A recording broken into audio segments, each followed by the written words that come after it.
Bom dia, boa tarde, boa noite, galerinha do segundo ano.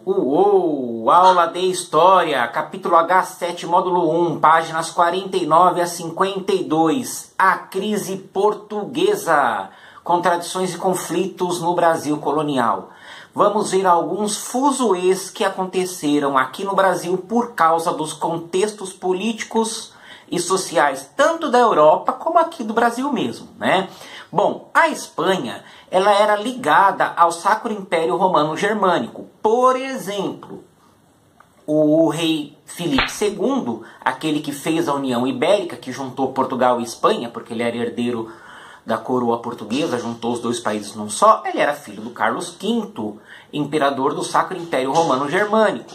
Então, quando o Sacro Império entrou em guerra contra a Boêmia, uma província rebelde, a Boêmia hoje faz parte da República Tcheca, ou Tchequia, a Espanha teve que entrar na guerra também. Então a Guerra dos 30 Anos foi uma guerra longa, uma guerra desgastante, teve inimigos poderosos como a França, a Inglaterra, os Países Baixos e os países escandinavos, e o saldo foi péssimo para os espanhóis. O saldo foi péssimo. Por quê? Os espanhóis se enfraqueceram, porque gastaram muito com a guerra sempre traz prejuízo, até quando se ganha uma guerra, às vezes você tem prejuízo. A Inglaterra ficou ainda mais forte.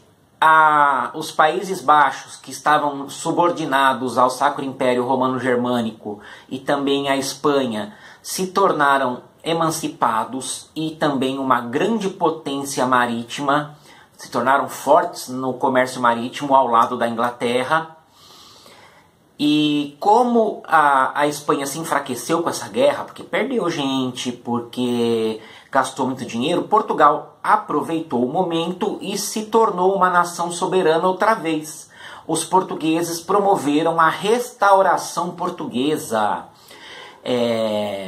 Depois de 60 anos de União Ibérica, né, os portugueses conseguiram se libertar. Dê uma olhadinha aí na imagem do Dom João IV, rei de Portugal, que em 1668 conseguiu restaurar o governo de Portugal para uma monarquia portuguesa, né? Porque a monarquia de Portugal estava subordinada ao governo espanhol. Durante a União Ibérica, Portugal e Espanha estavam sob o controle da monarquia espanhola, né?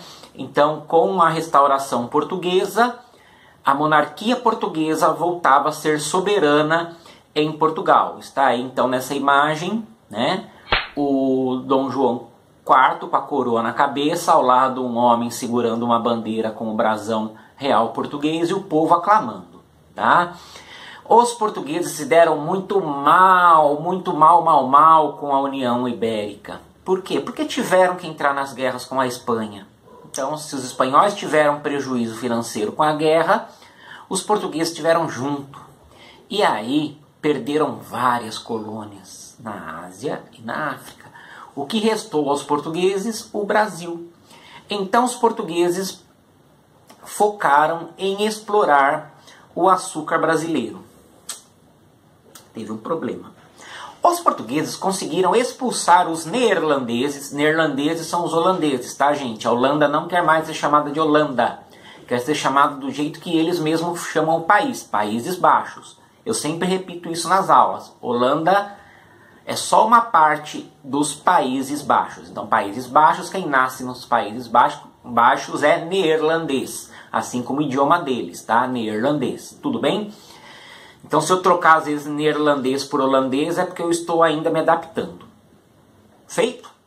Continuando. Então, os neerlandeses foram expulsos do Nordeste. E aí, um problema. Eram os neerlandeses que financiavam o açúcar do Brasil, foram embora, não iam mais financiar, não iam mais distribuir e se tornaram terríveis concorrentes do açúcar brasileiro, produzindo um açúcar melhor e mais barato nas suas colônias das Antilhas, nas ilhas da América Central.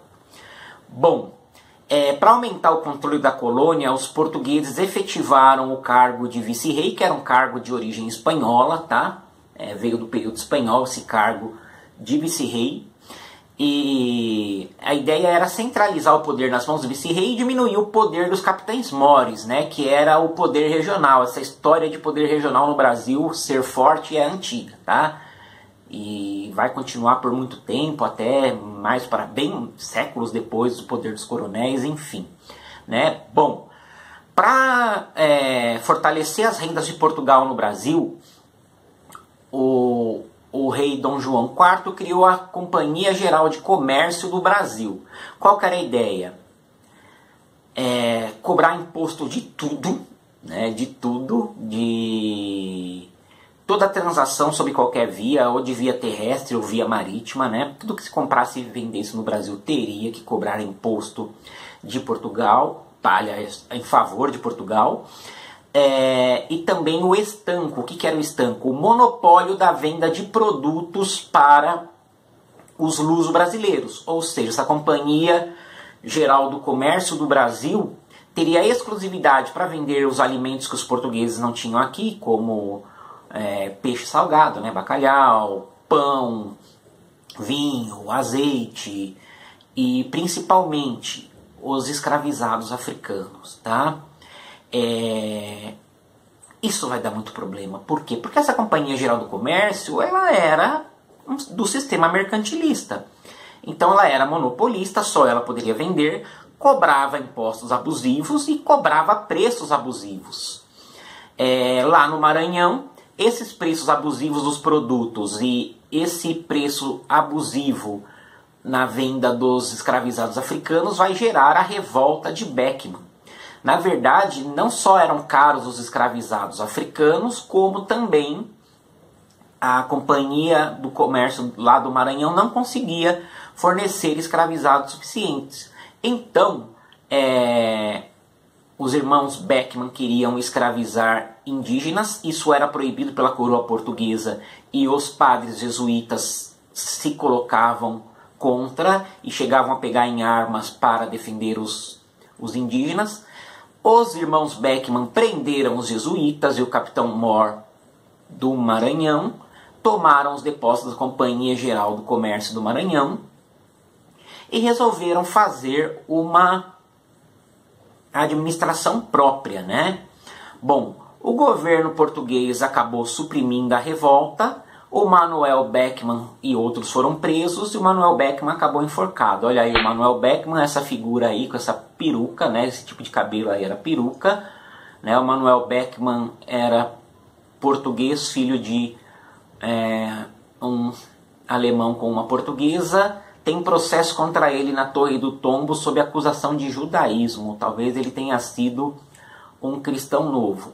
Um outro barraco, problemão terrível que teve nesse período foi a Guerra dos Mascates, porque durante o período neerlandês os comerciantes portugueses da vila do Recife, Recife ainda era uma vila, prosperaram muito. Eles tiveram essa origem de mascate, que é vendedor ambulante, e se tornaram grandes comerciantes e usurários. Usurário é quem empresta dinheiro a juros, né? E depois, quando os neerlandeses foram embora, o que vai acontecer? Olinda, que era a capital, a cidade mais importante da capitania do Pernambuco, sofreu uma derrocada. Por quê? Porque Olinda era próspera no comércio do açúcar. E aquele processo, os neerlandeses foram embora, começaram a fazer um açúcar melhor e mais barato do que o açúcar produzido no Brasil. E aí Olinda sofreu um processo de empobrecimento. E Olinda acabava por depender de empréstimos dos comerciantes do Recife. Então, os comerciantes do Recife dominavam economicamente Olinda, né? Então, o que vai acontecer? Os olindenses não pagam os recifenses, porque os olindenses estão em crise econômica. Os recifenses começam a ter cada vez mais um protagonismo dentro da capitania de Pernambuco, e as duas cidades acabam entrando em guerra, né, em conflito armado, e essa situação de luta armada só vai ser resolvida com a chegada de tropas vindas da metrópole, vindas lá de Portugal. O negócio foi feio. Bom, nesse meio tempo, nesse caldeirão, né, porque pensem bem, o Brasil era de domínio português, aí passou a ser de domínio espanhol, mas havia ainda a presença portuguesa. Por causa da presença dos espanhóis, os inimigos dos espanhóis, que eram os neerlandeses, invadiram o Nordeste. Então o Nordeste era português, passou a ser português e espanhol, passou a ser português, espanhol e neerlandês, e ainda nesse meio tinham os africanos que eram escravizados. Esses escravizados sofriam a tragédia da escravidão. Escravidão, um processo desumano. O escravo era desumanizado. Ele deixava de ser gente, era considerado coisa, né? Então, eles, quando conseguiam, fugiam para o interior do país e montavam cidadelas fortes para se protegerem da recaptura, chamados de quilombos, tá? Esses fortes chamados de quilombos era para eles não serem recapturados, tá? O mais famoso deles foi o Quilombo dos Palmares, por ter sido populoso e duradouro.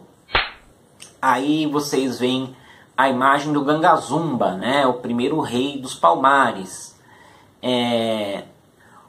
Os negros iam chegando e se organizando em mocambos, tá? Os mocambos eram pequenas vilas, vários mocambos formavam o quilombo. Os negros, eles caçavam, eles plantavam diversos tipos de vegetais, né? Milho, mandioca, batata doce. Eles tinham abundância alimentar, né? Contrário das populações do litoral que viviam sofrendo com falta de comida. Chegaram a ter no Quilombo do Palmares mais de 20 mil pessoas, se estima 20 a 30 mil pessoas, e pessoas de várias origens, tá? A maioria negro, fugitivo da escravidão, mas também existiam indígenas e até brancos empobrecidos ou gente que fugia dos altos impostos da coroa portuguesa, né? Primeiro, Palmares foi combatido pelos neerlandeses, porque foi durante o período neerlandês que Palmares se organizou, né? Os escravizados aproveitaram aquele momento de confusão da invasão dos neerlandeses, a resistência luso-espanhola, para fugir e se organizar, né?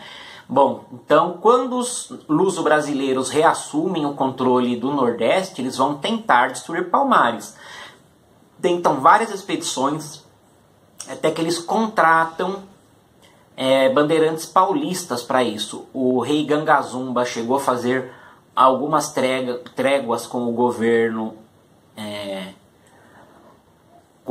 oficial, né? Chegou a fazer algumas tréguas, mas depois foi contratado o bandeirante Domingos Jorge Velho, que foi com muitos canhões para lá e conseguiu derrotar Palmares.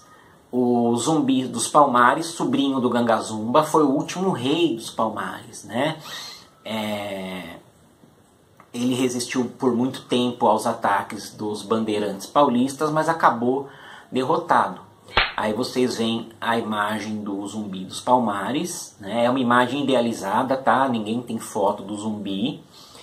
O Zumbi é considerado um herói brasileiro. Por quê? Porque ele bateu de frente com o sistema para não aceitar a escravidão. Então o movimento negro, ele considera como a sua data o 20 de novembro, que é a data da morte do Zumbi dos Palmares, tá?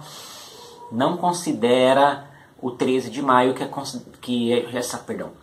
não considera o 13 de maio, já que o 13 de maio é a data da abolição concedida pelos brancos.